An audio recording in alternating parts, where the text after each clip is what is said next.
करना होगा।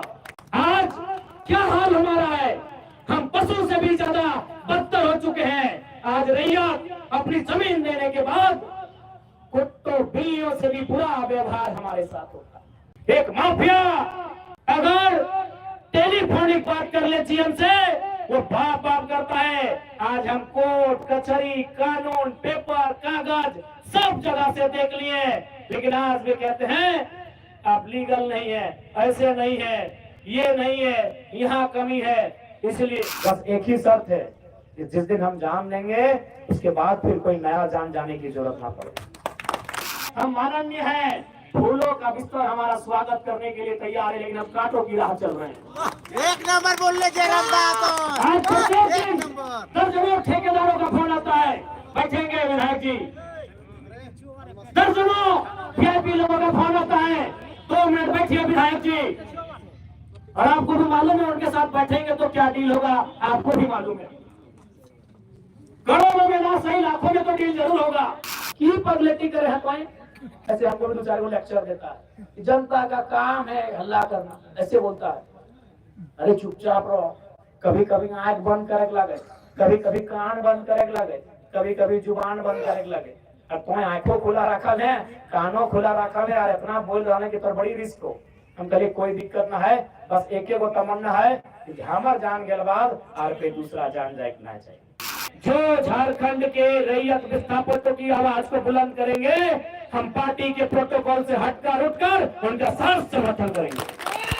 पार्टियों का एक कालखंड होता है, कालखंड के बाद वो पार्टियां भी काल के गाल में चली जाती हैं, लेकिन बचता है कुछ तो मानव समुदाय बचता है। और उस मानव समुदाय की सुरक्षा के लिए हम किसी भी प्रोटोकॉल को तोड़ने के लिए तैयार हैं। कि जान जाने का डर केवल रैयतों को है, प्रबंधन को नहीं है। संवैधानिक पद में रहने वाला एसडीपीओ उनका सपोर्ट करता है, संवैधानिक पद में रहने वाला जनरल मैनेजर उनका सपोर्ट करता है। ये सामंतवादियों ने एक किसान को मारा था, उन्होंने नक्सलवादी और नक्सलवादी जैसे घटना को अंजाम दे दिया था। आप एक दिन पहले, ये तो झारखंड के किसान हैं कि 70 साल से बर्दाश्त कर लिए, बंगाल के किसानों ने एक दिन बर्दाश्त नहीं किया था। आज आप नक्सलवादी सुनते हैं ना, नक्सली नक्सली नक्सली, ये डिक्शनरी का वर्ड नहीं है, नक्सली कोई पूरा वर्ड नहीं है। नक्सली पूरा हो सकता है, नक्सली एक्चुअल में वास्तव में नक्सली नक्सली, ये डिक्शनरी का वर्ड नहीं है, नक्सली कोई पूरा वर्ड नहीं है। नक्सली पूरा हो सकता है, नक्सली वर्ड पूरा वर्ड नहीं है। नक्सली एक्चुअल में वास्तव में बंगाल में दार्जिलिंग जो क्षेत्र है, वहां एक गांव है, उसका नाम है नक्सलवाड़ी। नक्सली कोई डिक्शनरी का शब्द नहीं है जिसको हम झारखंड में सुनते हैं नक्सली। एक बंगाल का गांव है, उसका नाम है नक्सलवाड़ी। उसी गांव में घटना घटी थी। किसानों को कुछ जमींदारों ने, जमींदार को आप प्रबंधन से तुलना कर सकते हैं, जमींदार को आप प्रशासन से तुलना कर सकते हैं, तो कुछ जमींदारों ने, उस किसान का नाम था जंगल संथाल, लगभग 6 फुट ऊंचाई का वो किसान, तो उसका नाम था जंगल संथाल। उस किसान के कुछ साथियों को लाठी डंडे से पीटने का काम किया था। बदले में एक ऐसा क्रांति आती है, उसे आप नेगेटिव कहिए पॉजिटिव कहिए, वो विषय नहीं है। आज उसे नक्सलवाद, नक्सली और नक्सलवादी का नाम दिया गया। वे किसानों की घटना थी और उसके साल से पीस रहे हैं, आज 70 साल से खिस रहे हैं। आज कई पीढ़ियां बर्बाद हो गई। आंखों के सामने बूढ़ी माँ इलाज के अभाव में तड़प तड़प के मर गई। आंखों के सामने जवान बेटा बेरोजगारी से तंग आकर खुदकुशी कर लिया। आंखों के सामने इतनी घटनाएं घट गई, आंखों के सामने इतनी घटना घटने के बाद भी आज झारखंड बर्दाश्त कर रहा है। ये बंगाल होता तो आज नक्सलवादी जैसी कई घटनाओं को अंजाम दे चुका होता। फिर भी वो कहते हैं ना कि जो जितना सीधा होता है, जो जितना सरल होता है, उसके साथ उतना दुर्व्यवहार होता है। आज वही सच्चाई झारखंड के साथ हो रही है। आज नहीं बताइए क्या मांग है? हड़प्पा का काल है, महात्मा बुद्ध का काल है, या राजा महाराजाओं का काल है, मुगलों का काल है कि अंग्रेजों का काल है, उसका कोई प्रमाण नहीं है। तो कई वर्षों से जिस भूभाग में रहते आए हैं, जिस जमीन में जो खोड़ करते आए हैं, उस जमीन को जब किसी उद्योग के माध्यम से, किसी परियोजना के माध्यम से अधिग्रहण किया जाता है, तो उस जमीन के बदले केवल कुछ मांग ही तो करते हैं कि हमें मुआवजा मिलना चाहिए, हमें नियोजन मिलना चाहिए। ये भी इनको भारी लगता है। और यही इसी बेरमो की सरजमी में शायद कई दर्जन ऐसे माफिया हैं जो कोयले की अवैध कमाई से करोड़ों का कारोबार करते हैं। अरे रैयत मांग ही क्या रहा है, एक मामूली नियोजन और एक मामूली मुआवजा की तो बात कर रहा है। उसमें भी प्रबंधन इतना प्रकार का पेच लगा देती है, इतना प्रकार के कागज में ये वो 30 पेच लगा देती है कि उसका आधा जीवन उस पेच को सुधारने में बीत जाता है। इसलिए आज शक्तिनाथ महतो ने भी कहा था कि हमारी एक पीढ़ी गोली खाएगी, हमारी दूसरी पीढ़ी जेल जाएगी, तब जाकर हमारी तीसरी पीढ़ी राज करेगी। शायद ये दूसरी पीढ़ी है, दूसरी पीढ़ी को भी संघर्ष करना होगा। आज अगर ये दूसरी पीढ़ी, शायद तीसरी पीढ़ी को गुलामी स्वीकार करना होगा। अभी आपको तय करना है कि हम अपनी तीसरी पीढ़ी को गुलामी देते हैं या आजादी देते हैं। इसलिए आज विस्थापित क्षेत्र में आवश्यकता है एक क्रांति की, विस्थापित क्षेत्र में आवश्यकता है एक उलगुलान की, विस्थापित क्षेत्र में आवश्यकता है एक इनकलाब की। आज हमें एकजुटता के साथ उस इनकलाब को, उस क्रांति को धरातल पर उतारने की आवश्यकता है। मैं आज बेरमो की मिट्टी से ये आह्वान करने आया हूं।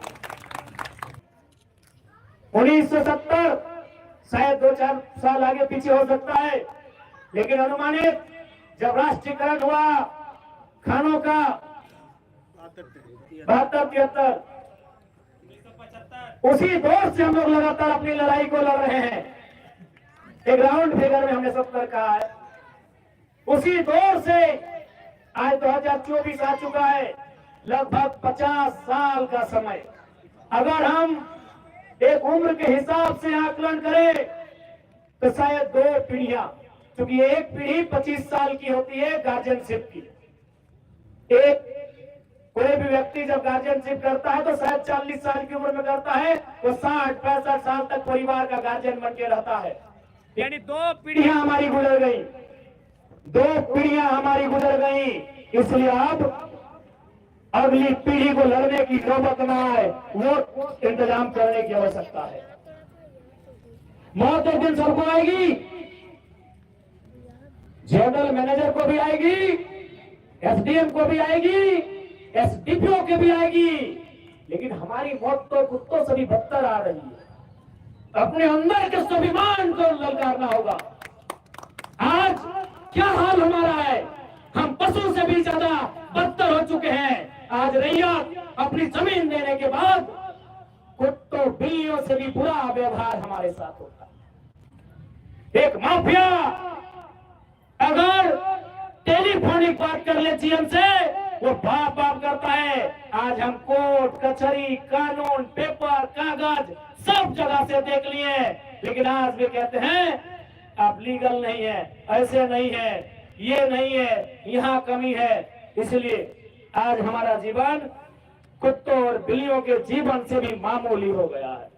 आज रैयतों का जीवन एक पशु के जीवन से भी मामूली हो गया है।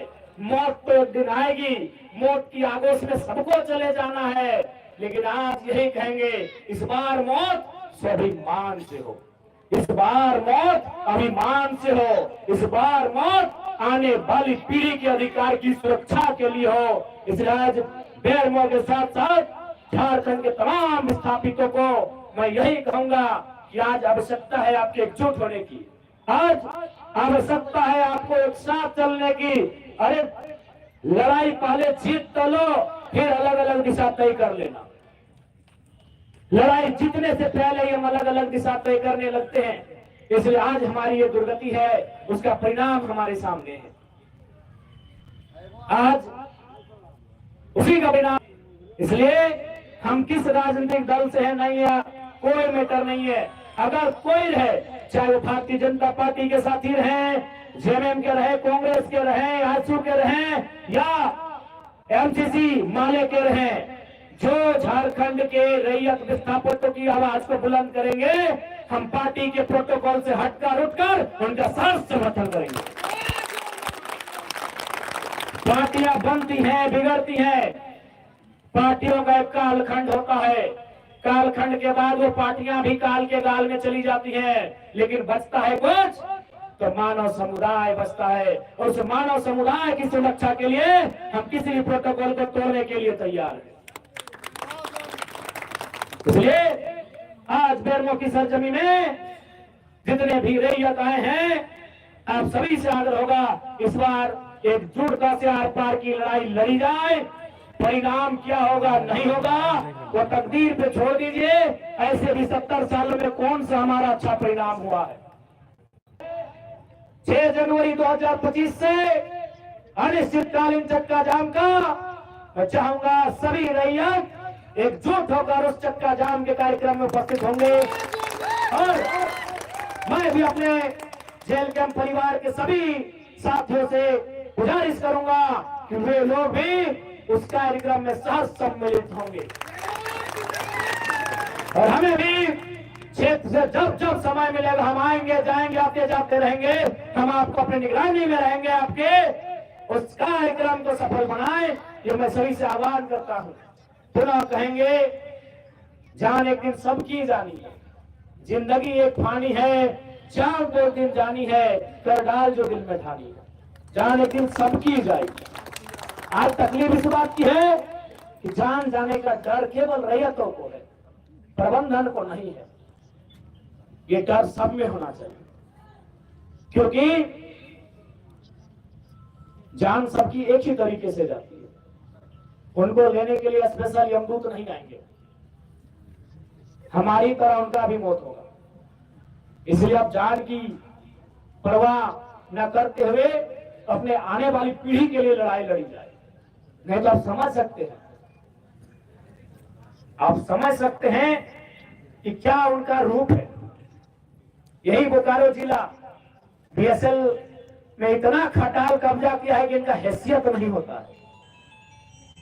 कई एकड़, कई हजार एकड़ जमीन में कब्जा है, इनकी औकात नहीं होती है। सोच के देखिए 20 साल बाद झारखंड का मंजर क्या होगा, भयावह होगा। केवल बचेगा कहां मालूम है? नवाडी के ऊपर घाट एक जंगल का हिस्सा, टुंडी का वो पहाड़, जहां जहां कोलियरी है, जहां जहां उद्योग है, जहां जहां इनकम का सोर्स है, वो क्षेत्र नहीं बचे। चाहे वो गोमिया रहे, चाहे वो कठारा रहे, चाहे वो बेरमो रहे, चाहे वो चंद्रपुरा रहे, चाहे वो बागमारा रहे, चाहे वो झरिया रहे, चाहे वो रामगढ़ रहे, चाहे वो रजरप्पा रहे, चाहे वो चिरकुंडा रहे, चाहे वो फरकुंडा रहे, नहीं बचेगा। बचेगा तो केवल नावाडी का ऊपर घाट, टुंडी का जंगल, मेरा तो चाची का पहाड़, बचेगा कसमार का गांव, बचेगा झुमरा का चक्रोचट्टी का इलाका। अगर आज हम हिम्मत नहीं करते हैं, 20 सालों में आपके सामने एक बदलती हुई तस्वीर दिखेगी, और उस तस्वीर में आप बस केवल साफ करेंगे ये तस्वीर, ये गांव हमारा हुआ करता था, ये गांव हमारे दादाजी का था, ये हमारे गांव नाना जी का था। यहाँ बचपन में नानी के साथ मेला देखने जाते थे। आज वो किनके कब्जे में जाएगा? यही माफियाओं के कब्जे में चला जाएगा। माफियाओं कब्जे में क्यों जाएगा? संवैधानिक पद में रहने वाला एसडीएम उनका सपोर्ट करता है, संवैधानिक पद में रहने वाला एसडीपीओ उनका सपोर्ट करता है, संवैधानिक पद में रहने वाला जनरल मैनेजर उनका सपोर्ट करता है। ये हालत है। इसलिए आज रेतों के बीच से गुलगुलान होना चाहिए, रेतों के बीच से इनकलाब होना चाहिए, और यह इनकलाब एक नया सैलाब लेके आएगा। इसकी तैयारी होनी चाहिए।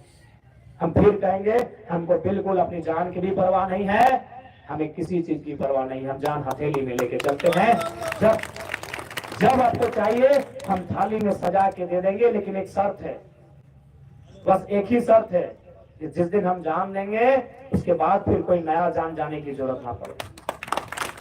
बस एक ही शर्त है कि जिस दिन हम जान देंगे उसके बाद फिर कोई नया जान जाने की जरूरत ना पड़े। जिस दिन चाहिए, आज चाहिए, आज हमारे जान को शर्त ले लो, थाली लेके आओ, हम थाली में गर्दन सौंप देंगे, लेकिन एक ही शर्त है कि मेरे बाद कोई फिर दूसरा गर्दन नहीं कटना चाहिए। उसके बाद माफियों के हौसले को इतना कुचलना है उन्हें झारखंड से भागना पड़े। हंस के आइएगा, हम दे देंगे। रोज हथेली पे ही लेके चलते हैं। 1 महीने का विधायक बनने का कैरियर है और देख लीजिए कितना संकट है 1 महीने। अरे लोग 1 दशक तक रहते हैं फिर भी कोई टेंशन नहीं होता। का काम है, जनता हल्ला करेगी। लोग ऐसे बोलते हैं विधायक लोग, कभी कभी हमको भी बोलते हैं कि अरे बाबू जनता लगो फिर भुला जी तो की पगलेटी करे हैं कोई। ऐसे हमको भी 2-4 लेक्चर देता है कि जनता का काम है हल्ला करना, ऐसे बोलता है। अरे चुपचाप रहो। कभी कभी आंख बंद करे लगे, कभी कभी कान बंद करे लगे, कभी कभी जुबान बंद करे लगे। और तुम्हें आंखों खुला रखल है, कानों खुला रखल है और इतना बोल रहे की तो बड़ी रिस्क हो। हम कहे कोई दिक्कत ना है, बस एक गो तमन्ना है कि हमर जान गए बाद और पे दूसरा जान जाए ना चाहिए। तमाम विस्थापितों को एकजुट करेंगे, एक बैनर तले लाएंगे और विस्थापन की लड़ाई को एक नए मुकाम तक। जिस तरह से अभी आप लोग एकजुट होने का बात किए हैं, क्या लगता है कि एकजुट आप लोग एक मंच पर आइए? देखिए, इस दौर में एकजुट होना हमारी खुशी कहिए या हमारी मजबूरी कहिए, आज झारखंडियों को एकजुट होना पड़ेगा। अगर आज एकजुट नहीं होते हैं तो आने वाला दिन हो सकता है। 2 दिन पहले जब आपका साथ मामला हुआ उस संबंध में क्या कहिएगा? देखिए, आप भी जानते हैं पत्रकार महोदय की वो कितना घृणित मानसिकता के साथ वो मामला सामने आया। आज हमको लगता है लगभग अनुमानित 1 लाख BSL में लगभग हजारों एकड़ जमीन पर अवैध कब्जा है। लेकिन जिस प्रकार से वहाँ SDM महोदय के नेतृत्व में SDPO महोदय प्रभारी गण आते हैं, पानी टैंक की गाड़ियां होती हैं, फायर ब्रिगेड की गाड़ियां होती हैं, आंसू गैस छोड़ने वाली गाड़ियां होती हैं, रबड़ गोले दागने वाली गाड़ियां होती हैं। ऐसा लग रहा है वो क्वार्टर खाली करने नहीं आए हैं, जैसे POK और कुछ आतंकवादी घुस गए हैं उनको खाली करने आए हैं। ये रवैया दिखा उसके लिए बहुत ही शर्मनाक है। अगर असंवैधानिक किसी ने किया है तो प्रशासन में और संविधान के पदों में जो लोग बैठे वे लोग असंवैधानिक हैं। इस संबंध में आप पर मामला भी दर्ज किया है। देखिए, मामला आपको भी मालूम है, हंसी वाला मामला है। एक विधायक पे चोरी का इल्जाम लगा रहे हैं। अब है भाई, क्या होगा उस खटारी क्वार्टर में? ये अशोभनीय। लोग बदले की गिर जा रहे हैं कि उन्हें मामला भी ढंग से रिपोर्ट करने नहीं आया। क्या सर मैनेजमेंट अवैध कब्जा हटा पाएगी? देखिए, वो तो मैनेजमेंट की कार्यशैली पे निर्भर करता है कि मैनेजमेंट वही तो संवैधानिक शक्तियों का आप कितना सदुपयोग करते हैं, यही तो तय होगा। अगर प्रबंधन इस पर कार्रवाई नहीं करता है तो उस पर क्या आपका अगला? विधानसभा जो सत्र चलेगा वहाँ हमारी आवाज बुलंद होगी इस मसले पे। माननीय है, फूलों का बिस्तर हमारा स्वागत करने के लिए तैयार है, लेकिन अब कांटों की राह चल रहे हैं। 1 नंबर बोल ले जयराम दर्जनों ठेकेदारों का फोन आता है, बैठेंगे विधायक जी। दर्जनों VIP लोगों का फोन आता है, 2 मिनट बैठिए विधायक जी। और आपको भी मालूम है उनके साथ बैठेंगे तो क्या डील होगा, आपको भी मालूम है। करोड़ों में ना सही लाखों में तो डील जरूर होगा। यानी एक मखमली बिस्तर हम ठोकर मार के कांटों के साथ चल रहे हैं। किसके लिए? झारखंड के शोषित वंचित आवाम के लिए हम चल रहे हैं।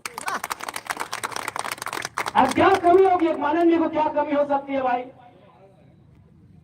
हमें आवास मिलेगा, गाड़ी की सुविधा मिलेगी, टीए मिलेगा, हर प्रकार की सुविधा मिलेगी, भत्ता मिलेगा, हवाई यात्रा मिलेगा, रेलवे की यात्रा मिलेगी और लाखों रुपए की सैलरी मिलेगी। और उन चीजों को दरकिनार करते हुए, उस ऐशो आराम के जीवन को ठोकर मारते हुए हम आपके बीच विधायकी के साथ साथ अपनी जान को हथेली में लेके घूम रहे हैं। बताइए, कोई झारखंड के इतिहास में ऐसे आज के इस दौर में एक भी विधायक का नाम बताइए। अरे विधायकी तो छोड़िए, हम अपने जान को हथेली में लेके घूम रहे हैं। जिस दिन 2 बजे रात को हम पैरों में आए, हमारी गाड़ी में हमारा एक भी आरक्षण नहीं था। वे लोग सोच चुके थे।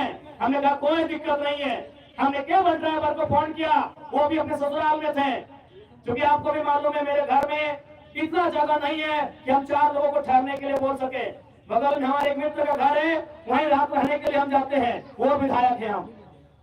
हमने तुरंत कहा कि अगर हम अपने आरक्षक को लेने के लिए जाएंगे तो शायद 10 से 15 मिनट का लेट होगा, उतना देर में हम कम से कम डुमरी की दूरी पार कर जाएंगे।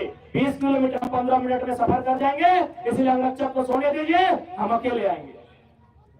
हम अपने जान को, अपने जीवन को हथेली में रख के चल रहे हैं। किस लिए? क्योंकि आज झारखंड की शोषित वंचित जनता को न्याय मिल जाए।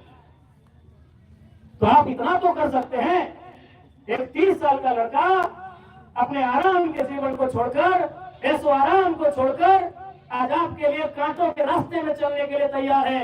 आप कम से कम ये जो 15, 16, 50, 60 समितियां बना के रखे हैं विस्थापन के नाम में, क्या एक नहीं कर सकते हैं? आप कीजिए। आप जिस दिन एक करेंगे, इनको यहां से उखाड़ के फेंक देंगे। आप कीजिए। आज बीएसएल में भी हम जाते हैं, वहां 52 समितियां हैं।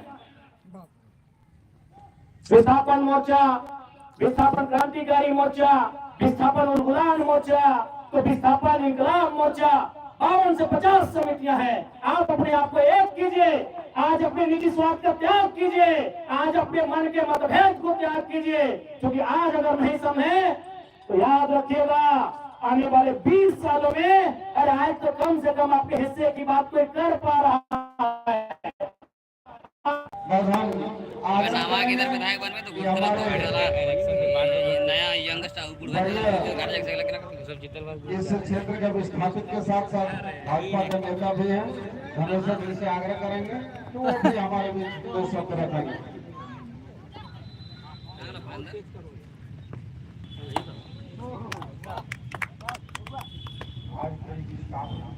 आज समय समिति के सेमिनार में प्रत्येक काफी समय की लखनलाल जी, जी, रेखा जी,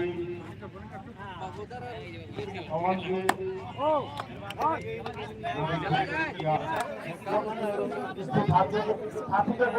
यहाँ नौकरी या मुआवजा कुछ नहीं मिल रहा है। ये आज विस्थापितों पर मित्रों लोकल है, हम लोग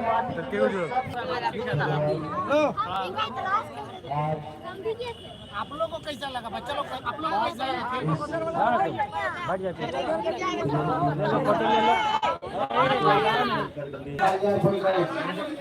अकेले जाएंगे वो?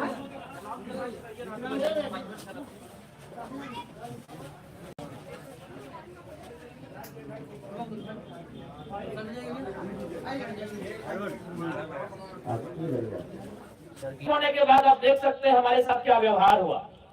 ठीक है, हमने चुनौती प्रस्तुत किया, चुनौती हम कल भी प्रस्तुत करेंगे, लेकिन एक विधायक होने के बाद आप देख सकते हैं कि जो प्रशासन की टीम आई थी, लगभग आधा दर्जन प्रखंड के प्रखंड विकास पदाधिकारी थे, आधा दर्जन थाना के थाना प्रभारी थे, SDM Bermo, SDPO Bermo, ADC Bokaro, उनके साथ साथ वाटर कैनन की गाड़ियां, फायर ब्रिगेड की गाड़ियां, आंसू गैस छोड़ने वाली गाड़ियां, रबड़ गोले दागने वाली गाड़ियां, ऐसा टीम बनाकर आई थी जैसे मानो वो रैयतों से नहीं बल्कि किसी आतंकवादियों से मुकाबला करने आए।